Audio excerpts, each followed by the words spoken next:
ভূতের গল্প, ছায়ার কান্না।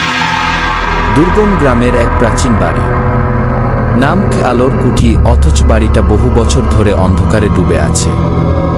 গ্রামের লোকেরা বলে বাড়িটায় কেউ প্রবেশ করলে আর ফিরে আসে না, ভয় কেউ বাড়িটার কাছে ঘেঁষে না।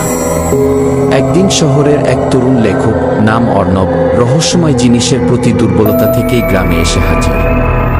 গ্রামের মুরব্বী তাকে সাবধান করেছিল, ওই আলোর কুঠির ধারে কাছে যেও না বাবা, ওখানে শতাব্দীর পুরনো অভিশাপ লুকিয়ে আছে কি। কিন্তু অর্ণব এসব কুসংস্কারে বিশ্বাস করত না। তার মনে হলো গ্রামবাসীর কথাগুলো শুধুই গল্প। রাতে অর্ণব টর্চ হাতে নিয়ে আলোর কুঠির দিকে রওনা দিল। বাড়িটা কুয়াশার চাদরে ঢাকা, চারদিকে সুনসান নীরবতা। দরজা ঠেলে ভেতরে ঢুকতেই যেন হিমেল হাওয়ার এক দমকা ঝাপটা তাকে স্বাগত জানায়। ঘরের ভেতর দেয়ালে ঝুলছিল অদ্ভুত সব ছবি, মানুষের মুখগুলো যেন অন্ধকারের দিকে চেয়ে কাঁদছে। পায়ের নিচে কাঠের মেঝে কটকট শব্দ করছিল। আচমকা একটা করুণ সুর ভেসে এলো, মহিলার কণ্ঠ। কেউ ওখানে, চিৎকার করে উঠল অর্ণব। কোনো উত্তর এল না।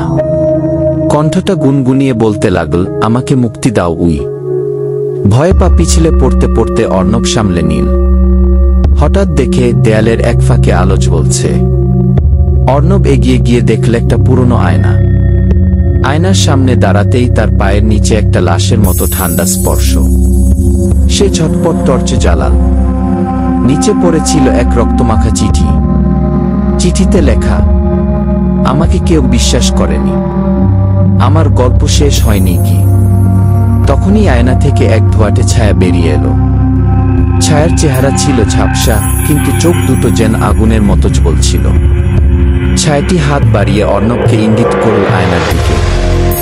অর্ণব বুঝতে পারল এই ছায়া কোনো এককালের মানুষ, যার সঙ্গে বিশ্বাসঘাতকতা করা হয়েছিল। হয়তো তাকে মেরে এই বাড়ির মাটিতে পুঁতে রাখা হয়েছিল।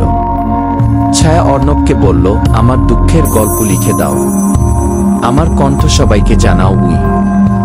অর্ণব চিঠি আর আয়নার রহস্য নিয়ে পরের দিন শহরে ফিরে গেল। গ্রামে আর কেউ তাকে দেখতে পায়নি। কিন্তু কয়েক মাস পর তার লেখা উপন্যাস কি ছায়ার কান্না কি সাড়া ফেলে দিল।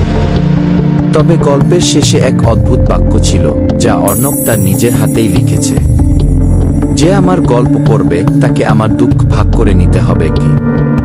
তারপর থেকে যারা বইটা পড়ে তারা মাঝে মধ্যে আয়নায় ছায়ামূর্তি দেখতে পায়। কেউ বলে সেটাই অর্ণব, আর কেউ বলে সেই ছায়া এখন নতুন গল্পের খোঁজে ঘুরে বেড়াচ্ছে। শেষ।